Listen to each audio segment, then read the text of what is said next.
بسم اللہ الرحمن الرحیم۔ امید کرتے ہیں جی آپ تمام لوگ جو ہیں وہ خیریت سے ہوں گے۔ تو آج ہم آپ کے ساتھ شیئر کرتے ہیں سورۃ الاحزاب۔ تو یہ ہے جی ہمارے پاس 12 کلاس جو ہے اس کا ترجمہ القرآن کی جو بک ہے اس کا چیپٹر نمبر ہے جی ہمارے پاس 4۔ تو اس کا تعارف جو ہے اس کو دیکھتے ہیں تو آپ سے سب سے پہلے گزارش ہے کہ چینل کو سبسکرائب کر دیں۔ تو ہمارے پاس فرسٹ جو ہے جی وہ پوائنٹ ہے تعارف۔ تو اس کے اندر ہے جی ہمارے پاس سورۃ احزاب مدنی صورت ہے، یعنی کہ یہ ہمارے پاس ایک مدینہ کے ہجرت نبوی کے بعد نازل ہونے والی ایک صورت ہے۔ اس میں 9 رکوع اور 73 جو ہیں وہ آیات ہیں۔ آپ میں سے موسٹلی وہی لوگ ہیں جنہوں نے پرانی جو ہے وہ 9th 10th کی اسلامیات جو ہے وہ پڑھی ہوئی ہے، جس میں پورا جو ہے وہ آپ نے سورۃ احزاب کو جو ہے وہ ترجمے کے ساتھ ریڈ کیا ہوا ہے، تو آپ کو جو ہے وہ اس کا بہت زیادہ جو ہے وہ نالج پہلے ہی ہوگا۔ تو اس میں ہمارے پاس نیکسٹ ہے جی احزاب کی جمع کیا ہے۔ تو یہ ہمارے پاس اس کا ابتدائی تعارف آ گیا کہ یہ ایک مدنی صورت ہے، 9 رکوع ہیں اور 73 اس کی آیات ہیں۔ تو یہ ہمارے پاس MCQs بھی ہیں تینوں، اور تینوں کو ملا کے ہم تعارف بھی کر سکتے ہیں۔ اس کے بعد آگے جی ہمارے پاس اس کی وجہ تسمیہ کہ اس کو یہ نام کیوں دیا گیا ہے۔ تو آپ سب لوگ جو ہے وہ پہلے پڑھ چکے ہیں، تو آپ کو پتہ ہوگا کہ احزاب جو ہے یہ حزب کی جمع ہے، جس کے معنی ہے لشکر، جس کے معنی گروہ اور لشکر کے ہیں۔ اس صورت میں غزوہ احزاب کا تذکرہ ہے، اس وجہ سے اس صورت کا نام سورۃ الاحزاب رکھا گیا ہے۔ تو یہ ہمارے پاس جو ہے اس کی صورت آ گئی۔ تو سورۃ احزاب کا لفظ اس صورت کی آیت نمبر 20 میں موجود ہے۔ تو یہاں تک ہمارے پاس اس کی ہوگی جی وجہ تسمیہ۔ اب اس کا ہے جی آگے ہمارے پاس پس منظر یا اس کا شان نزول۔ یہ غزوہ ہجرت کے 5ویں سال ہوا۔ تو یہ بھی ہمارے پاس MCQs آ گیا کہ غزوہ احزاب ہجرت کے کون سے سال ہوا؟ 5ویں، جس میں مکہ مکرمہ کے تمام قبائل متحد ہو کر مدینہ منورہ پر حملہ آور ہوئے۔ یہاں تک جو ہے یہ ہمارے پاس اس کا شان نزول آ گیا جی۔ آگے جو ہے یہ آپ یہاں تک لکھ سکتے ہیں، مگر ہم آگے ایک شارٹ کویسچن بنا رہے ہیں کہ غزوہ احزاب کو غزوہ خندق بھی کہتے ہیں، تو اس کو کیوں کہتے ہیں وجہ بیان کریں۔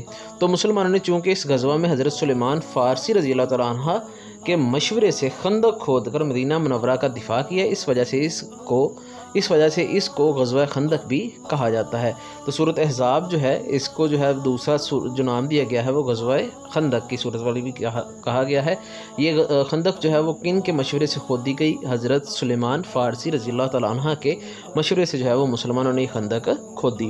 آگے جی ہمارے پاس نیکسٹ جو ہے وہ ہیڈنگ ہے جی مرکزی موضوع۔ تو یہ ہمارے پاس بھی جو ہے وہ شارٹ کویسچن ہے کہ سورۃ احزاب کا مرکزی موضوع کیا ہے؟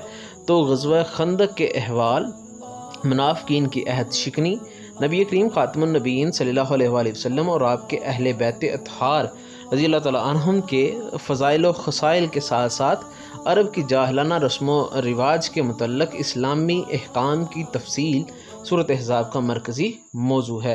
تو یہ ہمارے پاس جو ہے اس کا مرکزی موضوع آ گیا۔ نیکسٹ ہے جی ہمارے پاس بنیادی مضامین۔ تو یہ تمام جو صورتیں ہیں ان کے اندر جو ہے بنیادی مضامین کے اوپر لانگ کویسچن پوچھ رہے ہیں، تو یہ ہمارے پاس لانگ کویسچن بھی ہے۔ تو اس میں ہم جو ہے وہ پہلی ہیڈنگ دیں گے کہ سورۃ احزاب کی ابتدا۔ تو سورۃ احزاب کی ابتدا میں اللہ تعالیٰ نے نبی اکرم خاتم النبیین صلی اللہ علیہ وسلم کو اہل عرب کی جاہلانہ طریقے، ظہار اور متبنہ کے حوالے سے ہدایات عطا فرمائی ہیں۔ احکام شریعت پر ڈٹے رہنے اور کفار و منافقین کے دباؤ کو قبول نہ کرنے کی تاکید فرمائی گئی ہے۔ ظہار کسے کہتے ہیں؟ ظہار سے مراد جو ہے کسی مرد کا اپنی بیوی کو ماں، بہن یا کسی بھی محرم عورت جیسا کہہ کر جدا کرنا ہے۔ تو یہ آپ نے پہلے ہی رکوع کے اندر سورۃ احزاب کے جو ہے وہ تقریباً یا دوسرے میں پڑھا ہوگا کہ اللہ نے نہیں بنایا ان کی بیویوں کو ان کی مائیں، جن کو یہ مائیں کہہ بیٹھتے ہیں۔ تو یہ اس جو ہے وہ تقریباً یہ مفہوم تھا اس آیت کا، تو اس کے اندر جو ہے یہ چیز جو تھی وہ بیان کی گئی تھی۔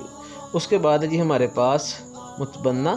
تو اس کے ہمارے پاس میں نے یہ کہ جی منہ بولا بیٹا، تو اس کے بارے میں مکمل جو ہے وہ آپ نے 9th کے اندر 10th کے اندر جو تھا وہ پڑھا تھا۔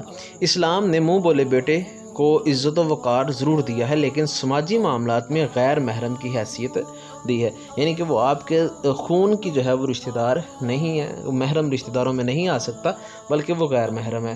ارشاد فرمایا ہے کہ ہر فرد کو اس کے اصل یہ منہ بولے بیٹوں کے بارے میں سورۃ احزاب میں کیا ہدایات دی گئی ہیں؟ پہلی تو یہ ہے کہ ان کو ان کے اصل باپ کی طرف جو ہے وہ منسوب کیا جائے۔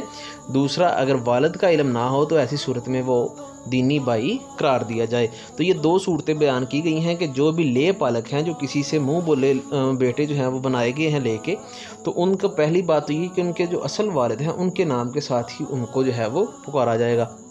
دوسری چیز کہ اگر والد کے نام کا پتہ ہی نہیں ہے کہ کسی جو ہے وہ یتیم خانے سے یا کسی اور جگہ سے، ایسی جگہ سے ملا ہے کہ اس کے باپ کی دریافت نہیں ہو سکی، تو پھر جو ہے وہ دین میں مسلمان کا بھائی ہو سکتا ہے، بیٹا قرار نہیں دیا گیا۔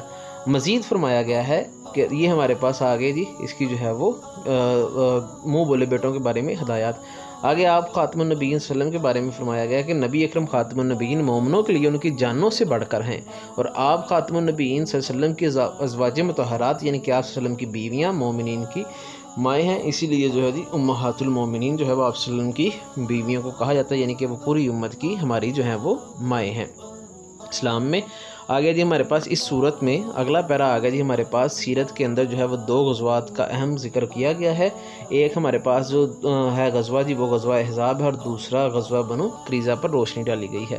اس کے بعد جی ہمارے پاس نیکسٹ پیرا جس میں شرعی احکام جو ہے ان کو بیان کیا گیا ہے۔ تو ہمارے پاس کون کون سے صورت احزاب میں شرعی احکام بیان کیے گئے ہیں ان کا تذکرہ دیکھتے ہیں جی۔ اس صورت میں بہت سے شرعی احکام بھی بیان کیے گئے ہیں، جیسے کہ میراث کی تقسیم میں رشتے کی بنیاد پر ہوگی، نہ کہ اسلامی بھائی چارہ کی بنیاد پر، یعنی کہ جو اسلام کے اندر وراثت ہوگی وہ صرف اور صرف خونی رشتے کے اوپر جو ہے وہ رشتے کی بنیاد کے اوپر ہوگی، منہ بولے جو ہیں یا اسلامی بھائی چارہ جو ہے اس کے اوپر نہیں ہوگی، جو آپ خاتم النبیین صلی اللہ علیہ وسلم نے انصار و مہاجرین کے درمیان مواخات کی صورت میں قائم فرمایا تھا، یعنی کہ ایک انصار اور ایک مہاجر جو تھا اس کو جو ہے وہ ہجرت کے وقت جب مسلمان وہاں گئے تو ایک انصار اور ایک مہاجر کو جو ہے وہ آپس میں بھائی بھائی بنا دیا تھا۔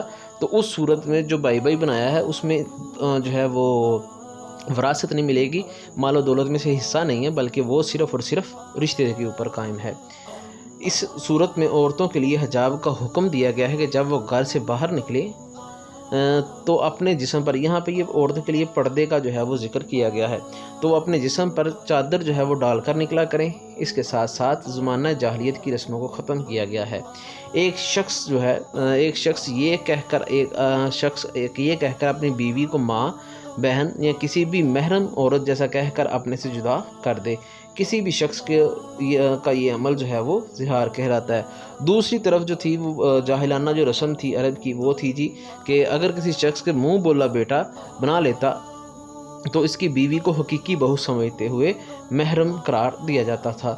اس رسم کو ختم کرنے کے لیے نبی کریم خاتم النبیین صلی اللہ علیہ وآلہ وسلم نے اللہ تعالیٰ کے حکم سے اپنے منہ بولے بیٹے حضرت زید رضی اللہ تعالیٰ عنہ کی متعلقہ حضرت زینب رضی اللہ تعالیٰ عنہ سے نکاح کیا، یعنی کہ آپ صلی اللہ علیہ وسلم کے منہ بولے بیٹے تھے حضرت زید رضی اللہ تعالیٰ عنہ، تو ان کو جو ہے ان کی جو بیوی تھی حضرت زینب رضی اللہ تعالیٰ عنہ، ان کو جو ہے وہ حضرت زید نے جو ہے وہ طلاق دی، ان کی جو تھی وہ متعلقہ تھیں، تو حضرت محمد خاتم النبیین صلی اللہ علیہ وسلم نے ان سے شادی کی کہ یہ جو ہے یہ ایک محرم رشتہ نہیں ہے، بلکہ جو منہ بولے بیٹے ہیں ان کی جو بیویاں ہیں وہ آپ کی حقیقی جو ہے وہ بہو نہیں ہے، اور آپ کے جو لے پالک ہیں وہ آپ کے حقیقی بیٹے نہیں ہیں۔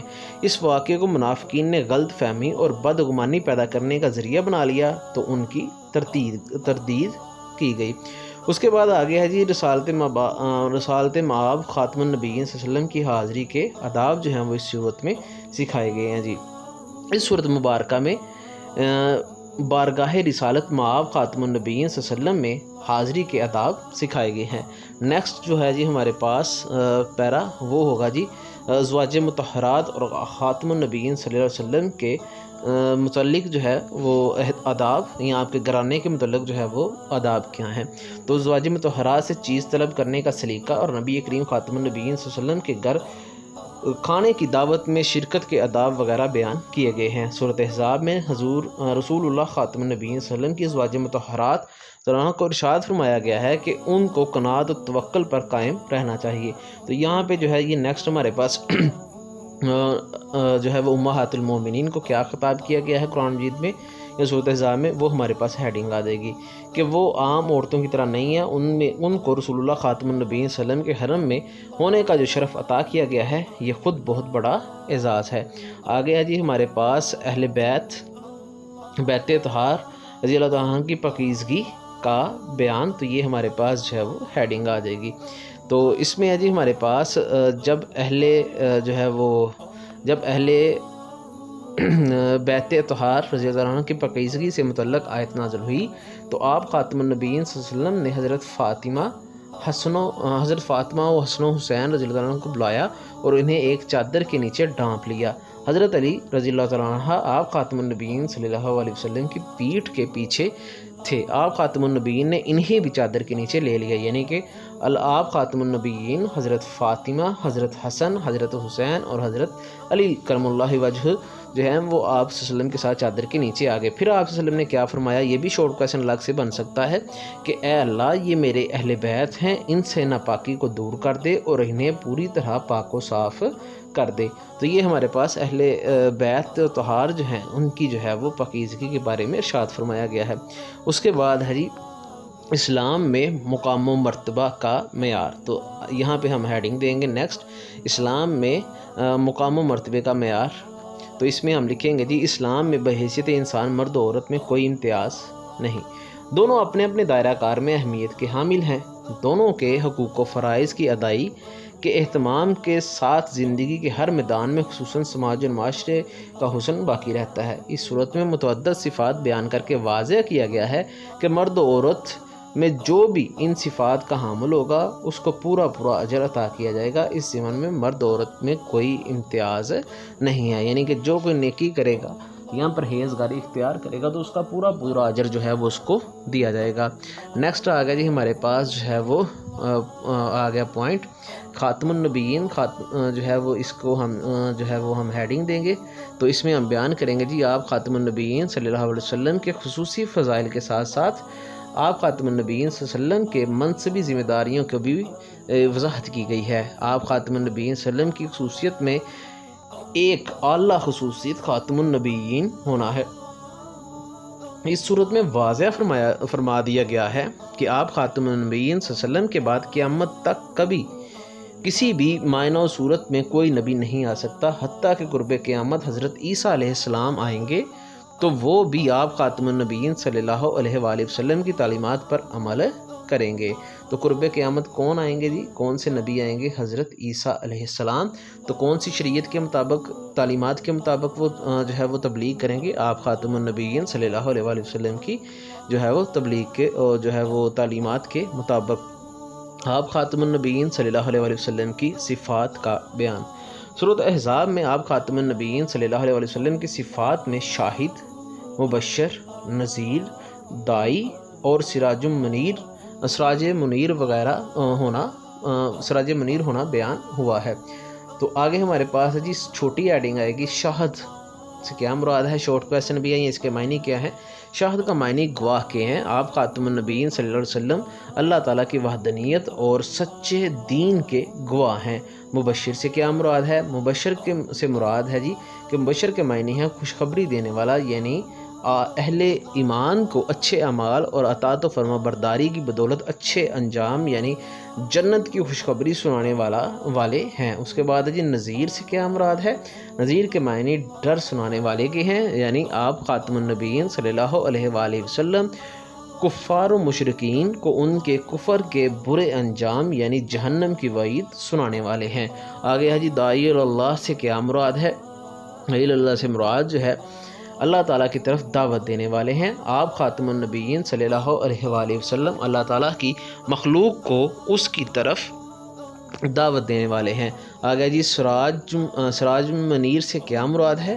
تو سراج المنیر سے مراد ہے کہ روشن چراغ، یعنی آپ نبی کریم خاتم النبیین صلی اللہ علیہ وآلہ وسلم علم و حکمت کے نور سے منور ہیں اور لوگوں کو بھی کفر کی تاریخیوں سے نکال کر صراط مستقیم کی طرف لانے والے ہیں۔ ان صفات کے بیان کے بعد اللہ تعالیٰ پر توکل کر کے تبلیغ دین کرتے رہنے کی ہدایت کی گئی ہے، اور اہل ایمان سے مطالبہ کیا گیا ہے کہ جب کسی معاملے میں اللہ تعالیٰ اور اس کے رسول خاتم النبیین صلی اللہ علیہ وسلم کا حکم آ جائے تو اس پر سر تسلیم خم کر دیں۔ تو یہ ہمارے پاس آگے جی آپ خاتم النبیین صلی اللہ علیہ وسلم کی صفات۔ اس کے بعد ہے جی درود و سلام، نبی کریم خاتم النبیین صلی اللہ علیہ وسلم پر درود و سلام بھیجنے کا حکم۔ تو یہاں پہ ہے جی ہمارے پاس سورۃ الاحزاب میں اہل ایمان کو نبی کریم خاتم النبیین صلی اللہ علیہ وآلہ وسلم پر درود و سلام بھیجنے کا حکم دیا گیا ہے۔ اللہ تعالیٰ اور اس کے فرشتے بھی اپنی اپنی شان کے مطابق درود بھیج رہے ہیں۔ اللہ تعالیٰ کا درود بھیجنا کیا ہے جی؟ کہ اللہ تعالیٰ کے نبی کریم خاتم النبیین صلی اللہ علیہ وسلم پر درود بھیجنے سے مراد حضور نبی کریم خاتم النبیین صلی اللہ علیہ وآلہ وسلم پر رحمت نازل کرنا ہے، جبکہ فرشتوں کو جو درود بھیجنا ہے وہ کہ جی، اور فرشتوں کے درود بھیجنے سے مراد ان رحمتوں کے نزول کی درخواست کرنا ہے۔ تو اس کے آگے جو ہے وہ آپ آیت بھی لکھ سکتے ہیں، یہ ہمارے پاس آیت ہے کہ درود شریف پڑھنے کا جو ہے وہ قرآن سورۃ احزاب میں کیا حکم دیا گیا ہے کہ بے شک اللہ اور اس کے فرشتے نبی کریم خاتم النبیین صلی اللہ علیہ وسلم پر درود بھیجتے ہیں، اے ایمان والو تم بھی ان پر درود بھیجو اور خوب سلام بھیجو۔ تو یہ شارٹ کویسچن الگ سے بھی آ سکتا ہے کہ نبی کریم خاتم النبیین صلی اللہ علیہ وسلم پر درود بھیجنے کا سورۃ احزاب میں کیا حکم ہے، یا آپ اس پوائنٹ کے ساتھ بھی جو ہے جو ہمارے پاس سیکنڈ لاسٹ پوائنٹ ہے اس کے ساتھ بھی اس کو لکھ سکتے ہیں۔ اس کے بعد ہے جی ہمارے پاس آخری پوائنٹ، تو اس کے اندر جو ہے وہ سورۃ احزاب کا اختتام آ گیا یا آخر آ گیا کہ اہل ایمان کو جن چیزوں پر زیادہ توجہ دینے کی تاکید۔ اچھا جی آگے ہمارے پاس یہ شارٹ کویسچن ہے کہ اسوہ حسنہ کے بارے میں ایک قرآنی آیت کا ترجمہ لکھیں۔ تو یہ ہمارے پاس شارٹ کویسچن آ جاتا ہے کہ یقیناً تمہارے لیے اللہ کے رسول خاتم النبیین صلی اللہ علیہ وسلم کی ذات مبارکہ میں بہترین نمونہ ہے، اس کے لیے جو اللہ سے ملاقات اور یوم آخرت کی امید رکھتا ہو اور کثرت سے اللہ کا ذکر کرتا ہو۔ اس کے آگے یہ درود شریف پڑھنے کا حکم ہے، یہ شارٹ کویسچن ہم ڈسکس کر چکے ہیں۔ نیکسٹ ہے جی ہمارے پاس عقیدہ ختم نبوت۔ تو عقیدہ ختم نبوت کے اوپر جو ہے یا خاتم النبیین صلی اللہ علیہ وسلم پر یا عقیدہ ختم نبوت کے اوپر قرآن مجید کی آیت لکھیں، نہیں ہے محمد خاتم النبیین صلی اللہ علیہ وآلہ وسلم تمہارے مردوں میں سے کسی کے باپ، لیکن وہ اللہ کے رسول اور خاتم النبیین ہیں۔ تو یہ پوائنٹ ہے جی ہمارے پاس خاتم النبیین کے حوالے سے۔ تو یہ ہمارے پاس جو ہے جی اس کی ریڈنگ مکمل ہوئی۔ اگر آپ کو کوئی بھی مسئلہ ہو تو آپ کومنٹ میں پوچھ سکتے ہیں، یا نیچے جو ہے وہ گروپ جوائن کر کے آپ واٹس ایپ کا سوال پوچھ سکتے ہیں۔